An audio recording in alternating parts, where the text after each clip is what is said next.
परम आदरणीय श्रोतागण, सादर नमन। आशा करता हूँ आप स्वस्थ एवं प्रसन्न मुद्रा में होंगे। आज आपके समक्ष प्रस्तुत है श्रीमद् भागवत महापुराण तृतीय स्कंद एकादशो अध्याय, जिसमें मन्वंतरादि काल विभाग का वर्णन है। सच्चिदानंद रूपाय विश्वोत्पत्त्यादि हेतवे तापत्रय विनाशाय श्रीकृष्णाय वयं नमः। नारायणं नमस्कृत्य नरं चैव नरोत्तमं देवीं सरस्वतीं व्यासं ततो जयमुदीरयेत्। श्री मैत्रेय जी कहते हैं, विदुर जी, पृथ्वी आदि कार्य वर्ग का जो सूक्ष्मतम अंश है, जिसका और विभाग नहीं हो सकता तथा जो कार्य रूप को प्राप्त नहीं हुआ है और जिसका अन्य परमाणुओं के साथ संयोग भी नहीं हुआ है, उसे परमाणु कहते हैं। इन अनेक परमाणुओं के परस्पर मिलने से ही मनुष्यों को भ्रमवश उनके समुदाय रूप एक अवयवी की प्रतीत होती है। यह परमाणु, जिसका सूक्ष्मतम अंश है, अपने सामान्य रूप में स्थित उस पृथ्वी आदि कार्यों की एकता अर्थात समुदाय अथवा समग्र रूप का नाम परम महान है। इस समय उसमें न तो प्रलय आदि अवस्था भेद की स्फूर्ति होती है, न नवीन प्राचीन और काल भेद का भान होता है, और न घट पटादि वस्तु भेद की भी कल्पना होती है। साधु श्रेष्ठ, इस प्रकार यह वस्तु के सूक्ष्मतम और महत्तम स्वरूप का विचार हुआ। इसी के सादृश्य में परमाणु आदि अवस्थाओं में व्याप्त होकर व्यक्त पदार्थों को भोगने वाले सृष्टि आदि में समर्थ अव्यक्त स्वरूप भगवान काल की भी सूक्ष्मता और स्थूलता का अनुमान किया जा सकता है।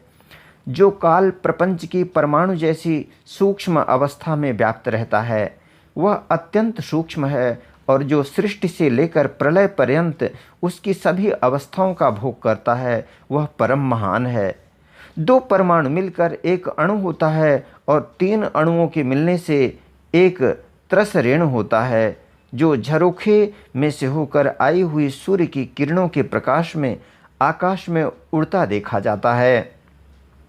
ऐसे तीन त्रस रेणुओं को पार करने में सूर्य को जितना समय लगता है, उसे त्रुटि कहते हैं। इससे 100 गुना काल वेद कहलाता है, और 3 वेद का एक लब होता है। 3 लब को एक निमेष और 3 निमेष को एक क्षण कहते हैं। 5 क्षण की एक काष्ठा होती है, और 15 काष्ठा का एक लघु।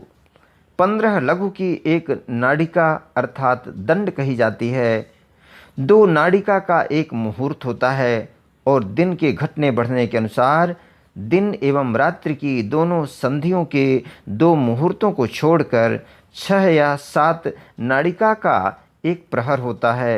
यह याम कहलाता है, जो मनुष्य के दिन या रात का चौथा भाग होता है। 6 पल तांबे का एक ऐसा बर्तन बनाया जाए 6 पल तांबे का एक ऐसा बर्तन बनाया जाए जिसमें एक प्रस्थ जल आ सके, और 4 मासे सोने की 4 अंगुल लंबी सलाई बनवाकर उसके द्वारा उस बर्तन के पेंदे में छेद करके उसे जल में छोड़ दिया जाए। जितने समय में एक प्रस्थ जल उस बर्तन में भर जाए, वह बर्तन जल में डूब जाए, उतने समय को एक नाड़िका कहते हैं। विदुर जी, 4-4 पहर के मनुष्य के दिन और रात होते हैं, और 15 दिन रात का एक पक्ष होता है, जो शुक्ल और कृष्ण भेद से 2 प्रकार का माना गया है। इन दोनों पक्षों को मिलाकर एक मास होता है, जो पितरों का एक दिन रात है। 2 मास का एक ऋतु और 6 मास का एक अयन होता है। अयन दक्षिणायन और उत्तरायण भेद से 2 प्रकार का है। ये दोनों अयन मिलकर देवताओं के एक दिन रात होते हैं तथा मनुष्य लोक में ये वर्ष या 12 मास कहे जाते हैं। ऐसे 100 वर्ष की मनुष्य की परम आयु बताई गई है। चंद्रमा आदि ग्रह, अश्विनी आदि नक्षत्र और समस्त तारा मंडल के अधिष्ठाता काल स्वरूप भगवान सूर्य परमाणु से लेकर संवत्सर पर्यंत काल में 12 राशि रूप संपूर्ण भुवन कोश की निरंतर परिक्रमा किया करते हैं। सूर्य, बृहस्पति, सवन, चंद्रमा और नक्षत्र संबंधी महीनों के भेद से यह वर्ष ही संवत्सर, परिवत्सर, इडावत्सर, अनुवत्सर और वत्सर कहा जाता है।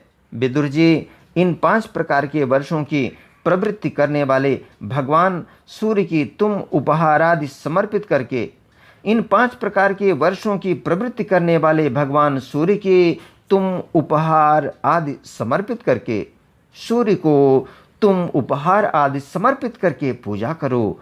ये सूर्यदेव पंचभूतों में से तेज स्वरूप हैं और अपनी काल शक्ति से बीजादि पदार्थों की अंकुर उत्पन्न करने की शक्ति को अनेक प्रकार से कार्योन्मुख करते हैं। ये पुरुषों की मोह निवृत्ति के लिए उनकी आयु का क्षय करते हुए आकाश में विचरते रहते हैं तथा यही सकाम पुरुषों को यज्ञादि कर्मों से प्राप्त होने वाले स्वर्गादि मंगलमय फलों का विस्तार करते हैं। विदुर जी ने कहा, मुनिवर, आपने देवता, पितर और मनुष्यों की परमायु का वर्णन तो किया। अब जो सनकादि ज्ञानी मुनिजन त्रिलोकी से बाहर कल्प से भी अधिक काल तक रहने वाले हैं, उनकी भी आयु का वर्णन कीजिए। आप भगवान काल की गति भली भांति जानते हैं, क्योंकि ज्ञानी लोग अपनी योग सिद्ध दृष्टि से सारे संसार को देख लेते हैं। मैत्रेय जी ने कहा, विदुर जी, सत्ययुग, त्रेता, द्वापर और कलि, ये 4 युग अपनी संध्या और संध्यांशों के सहित देवताओं के 12 सहस्त्र वर्ष तक रहते हैं, ऐसा बतलाया गया है। इन सत्यादि चारों युगों में से क्रमशः 4, 3, 2 और 1 सहस्त्र दिव्य वर्ष होते हैं। इन सत्यादि चारों युगों में क्रमशः 4, 3, 2 और 1 सहस्त्र दिव्य वर्ष होते हैं और प्रत्येक में जितने सहस्त्र वर्ष होते हैं उससे दुगने 100 वर्ष उनकी संध्या और संध्यांशों में होते हैं। युग की आदि में संध्या होती है और अंत में संध्यांश। इनकी वर्ष गणना सैकड़ों की संख्या में बतलाई गई है। इनके बीच का जो काल होता है उसी को कालवेत्ताओं ने युग कहा है। प्रत्येक युग में एक एक विशेष धर्म का विधान पाया जाता है। सतयुग के मनुष्यों में धर्म अपने चारों चरणों में रहता है। फिर अन्य युगों में अधर्म की वृद्धि होने से उसका एक एक चरण क्षीण होता जाता है। प्यारे विदुर जी, त्रिलोकी से बाहर महरलोक से ब्रह्मलोक पर्यंत यहाँ की 1 सहस्त्र चतुर्युगी का एक दिन होता है और इतनी ही बड़ी रात्रि होती है जिसमें जगतकर्ता ब्रह्मा जी शयन करते हैं। उस रात्रि का अंत होने पर इस लोक का कल्प आरंभ होता है। उसका क्रम जब तक ब्रह्मा जी का दिन रहता है तब तक चलता रहता है। उस एक कल्प में 14 मनु हो जाते हैं। प्रत्येक मनु 71 चतुर्युगी से कुछ अधिक काल 71 सही 6/14 चतुर्युगी तक अपना अधिकार भोगता है। प्रत्येक मनवंतर में भिन्न भिन्न मनुवंशी राजा लोग, सप्तर्षि, देवगण, इंद्र और उनके अनुयायी गंधर्वादि साथ साथ ही अपना अधिकार भोगते हैं। यह ब्रह्मा जी की प्रतिदिन की सृष्टि है जिसमें तीनों लोकों की रचना होती है। उसमें अपने अपने कर्मानुसार पशु, पक्षी, मनुष्य, पितर और देवताओं की उत्पत्ति होती है। इन मनमंत्रों में भगवान सत्वगुण का आश्रय लें अपनी मनु आदि मूर्तियों के द्वारा पौरुष प्रकट करते हुए इस विश्व का पालन करते हैं। इन मनमंत्रों में भगवान सत्वगुण का आश्रय ले अपनी मनु आदि मूर्तियों के द्वारा पौरुष प्रकट करते हुए इस विश्व का पालन करते हैं। काल क्रम से जब ब्रह्मा जी का दिन बीत जाता है तब वे तमोगुण के संपर्क को स्वीकार कर अपने सृष्टि रचना रूप पौरुष को स्थगित करके निश्चेष्ट भाव से स्थित हो जाते हैं। उस समय सारा विश्व उन्हीं में लीन हो जाता है। जब सूर्य और चंद्रमादि से रहित वह प्रलय रात्रि आती है, तब वे भूः भुवः स्वः तीनों लोग उन्हीं ब्रह्मा जी के शरीर में छिप जाते हैं। उस अवसर पर तीनों लोग शेष जी के मुख से निकली हुई अग्नि रूप भगवान की शक्ति से जलने लगते हैं। इसलिए उसके ताप से व्याकुल होकर भृगु आदि मुनीश्वर गण महरलोक से जनलोक को चले जाते हैं। इतने में ही सातों समुद्र प्रलय काल के प्रचंड पवन से उमड़कर अपनी उछलती हुई उत्ताल तरंगों से त्रिलोकी को डुबो देते हैं। तब उस जल के भीतर भगवान शेषशायी योग निद्रा से नेत्र मूंद कर शयन करते हैं।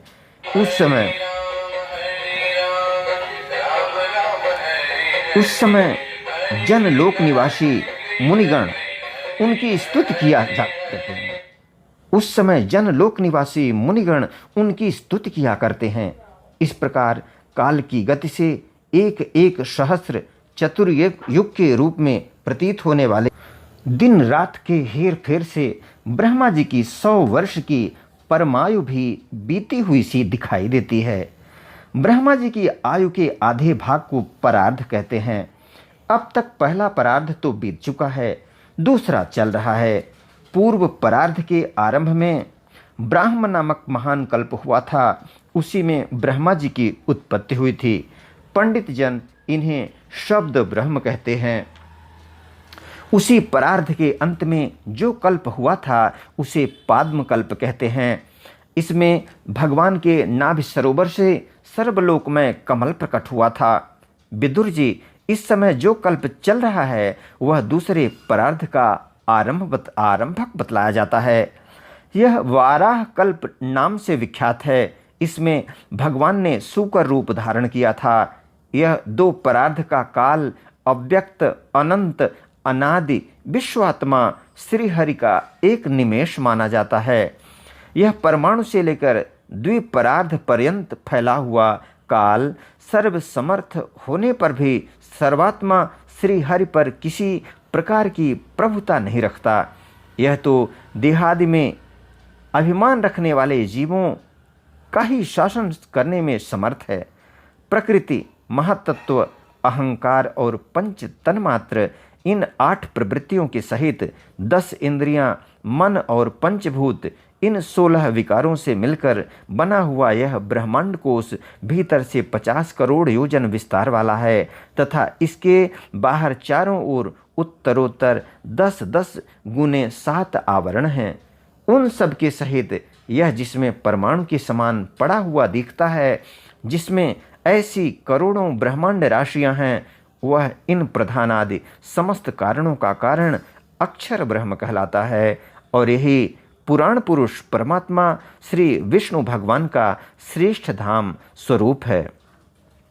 इति श्रीमद्भागवते महापुराणे पारमहंस्यां संहितायां तृतीय स्कंधे 11वां अध्यायः। बोलो वृंदावन बिहारी लाल की जय। यदक्षरपदभ्रष्टं मात्राहीनं च यद् भवेत् तत्सर्वं क्षम्यतां देव प्रसीद परमेश्वर। वीडियो देखने के लिए धन्यवाद एवं आभार। जय हिंद, जय जगत। आपका जीवन मंगलमय हो।